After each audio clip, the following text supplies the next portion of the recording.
जब अब्राह ने काबे को गिराने के लिए अपनी फौज की चढ़ाई मक्का की सरजमी पर की तो वहां पर मक्का वालों के ऊंट और बकरियां चल फिर रहे थे। अब्राह ने हुक्म दिया कि इनके तमाम जानवरों को भी अपने कब्जे में ले लो। उन्हीं जानवरों में आप सल्लल्लाहु अलैहि वसल्लम के दादा अब्दुल मुत्तलिब के ऊंट भी मौजूद थे। जब इस बात की खबर अब्दुल मुत्तलिब को पता चली तो आपने एक खत अब्राह के लिए भिजवाया। उसमें लिखा था कि अब्दुल मुत्तलिब आपसे मिलना चाहते हैं और वो मक्का के सबसे बड़े सरदार है। जब अब्दुल मुत्तलिब अब्राह से मिले तो आपने अपने ऊंटों की दरख्वास्त लगाई। अब्राह इस बात पर हैरान हुए और तंज कसा, मुझको तो बताया गया था कि आप यहाँ के सरदार हैं, लेकिन आपको तो सिर्फ अपने ऊंटों की पड़ी है। अब्दुल मुत्तलिब ने कहा, मैं सिर्फ अपने ऊंटों का मालिक हूँ, जबकि इस घर का मालिक अपने घर की हिफाजत करना बाखूबी जानता है, लिहाजा आप सिर्फ मुझको मेरे ऊंट वापस कर दें। इसके बाद अब्राह ने अब्दुल मुत्तलिब के ऊंट वापस कर दिए। लेकिन जब अब्राह ने काबे को गिराने के लिए अपने लश्कर को आगे बढ़ाया तो तमाम के तमाम लश्कर वहीं पर थम गया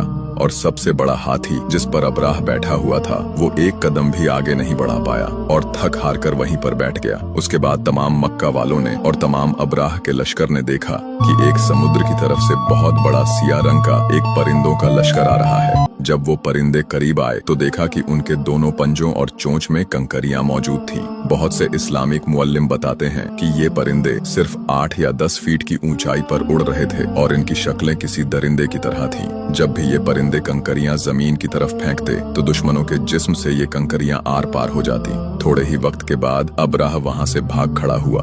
अल्लाह ताला ने अपने घर की हिफाजत एक परिंदे के जरिए से कराई थी। जब नबी पाक पर कुरान नाजिल हुआ तो अल्लाह ताला ने इस परिंदे का नाम कुरान में अबाबील बताया है। लेकिन यहाँ पर आपने एक बात पर गौर किया है कि मक्का से समुद्र की दूरी लगभग 70 किलोमीटर है। फिर वो परिंदे कौन से समुद्र से आए थे जिनको मक्का वाले अपनी आंखों के सामने देख रहे थे?